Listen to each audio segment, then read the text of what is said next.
The Forgotten Child of Black Hollow Woods. The village of Black Hollow sat on the edge of a vast ancient forest, a place whispered about in fearful voices. For generations, no villager dared to step beyond the thick tree line after dark. Strange sounds echoed from the depths, and eerie figures were sometimes seen shifting between the trees. But the people lived with the superstition, knowing the dangers of the woods, but never questioning them. Many years ago, during a particularly brutal winter, a baby boy was lost in the woods. His mother, delirious with fever, had wandered into the trees in a daze, clutching the infant in her arms. When the search party found her frozen corpse days later, the child was nowhere to be seen. Some claimed the wolves had taken him. Others believed the spirits of the forest had claimed his soul. But no one ever expected to see the boy again. They were wrong. The return. It started with missing livestock. A farmer's goats were found torn open, their insides hollowed out as if something had eaten them from within. The attacks continued, growing more brutal. A young shepherd vanished, only for his mangled remains to be discovered hanging from a tree, his throat gnawed open. Then came the whispers of a figure seen lurking at the edge of the forest.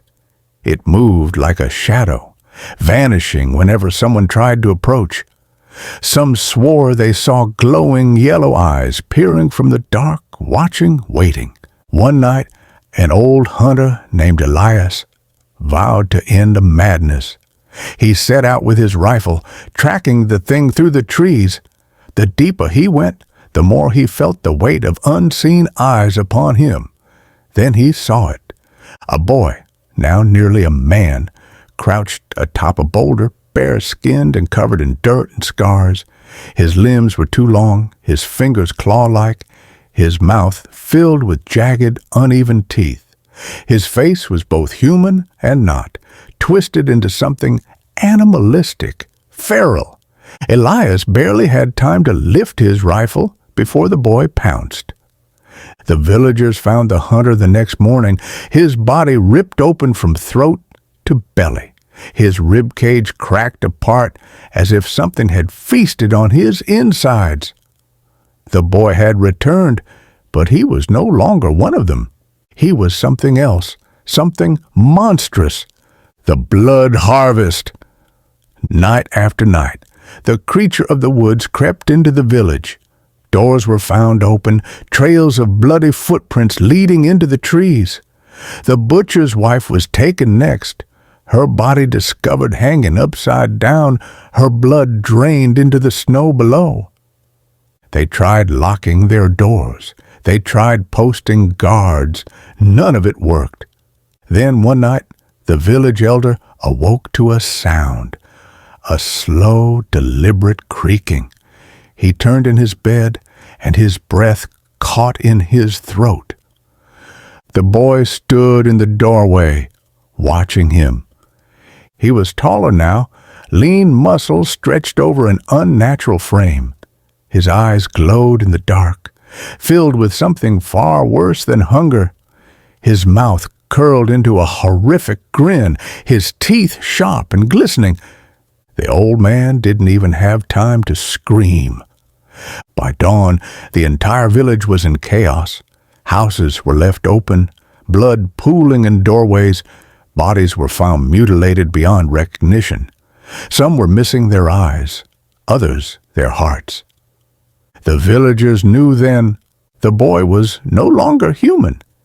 He was something raised by the horrors of the forest, a predator molded by the things that lurked in the shadows, and he had returned not to reclaim his place among them, but to slaughter them all. The last night of Black Hollow, the survivors gathered, torches in hand, determined to end the nightmare. They marched into the forest, their breaths heavy in the cold air, but the deeper they went, the more they realized their mistake. The trees were not just trees. They were watching. Eyes blinked from within the bark. Dark shapes shifted between the branches. The forest was alive, and it had raised the boy to be its weapon. Then the screaming began. One by one, the villagers were dragged into the shadows. Limbs were torn from sockets, faces ripped away, throats devoured by unseen jaws. The last man standing was the blacksmith, his axe shaken in his grip. He turned in circles, heart hammering, waiting for the inevitable, and then he saw him, the creature crawling toward him on all fours. His grin stretched impossibly wide. His voice was a whisper carried by the wind, a sound that was both a child's giggle and the growl of something far older. "You left me." The blacksmith swung his axe.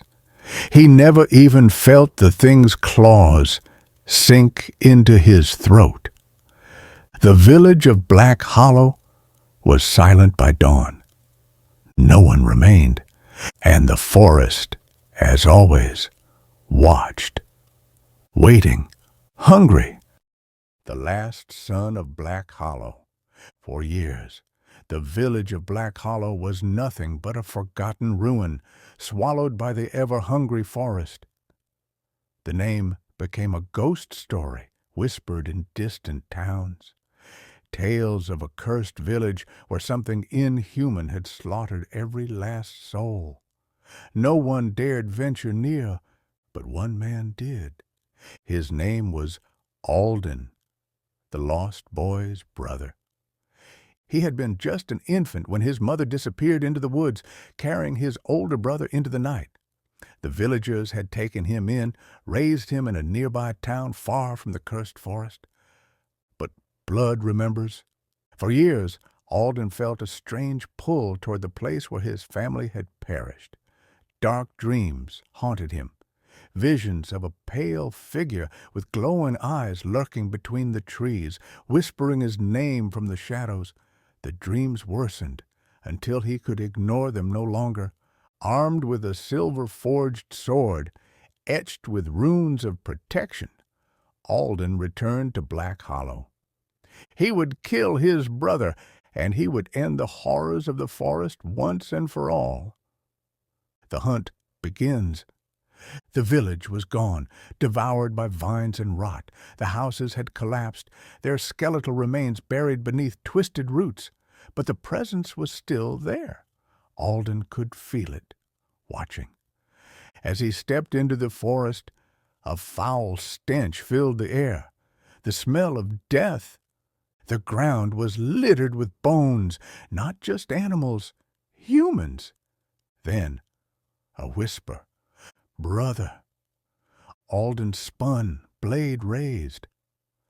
From the blackened trees they came, the creatures of the woods, twisted, half-formed things of flesh and bark, their limbs wrong, their eyes hollow sockets.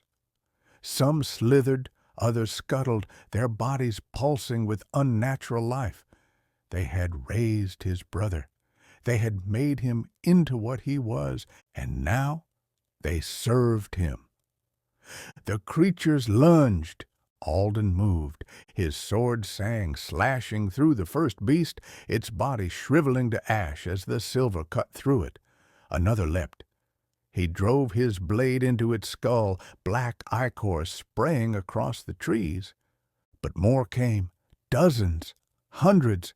For hours he fought. His blade shattered bones, split skulls, and burned the cursed creatures to dust. But they were endless. Then the trees whispered, "Enough." The creatures stopped. The forest grew still. And then he stepped forward. The final confrontation. A boy no longer. His brother stood before him, tall, gaunt, his skin stretched over his bones like an animal that had grown too fast, too wrong. His fingers ended in claws, his mouth filled with too many jagged teeth. But the eyes, the glowing yellow eyes, were still human, brother," the creature whispered. "You should not have come." Alden tightened his grip on the sword. "You're not my brother, not any more." A smile curled over the thing's lips. "Then I will show you what I have become." It moved faster than any human should.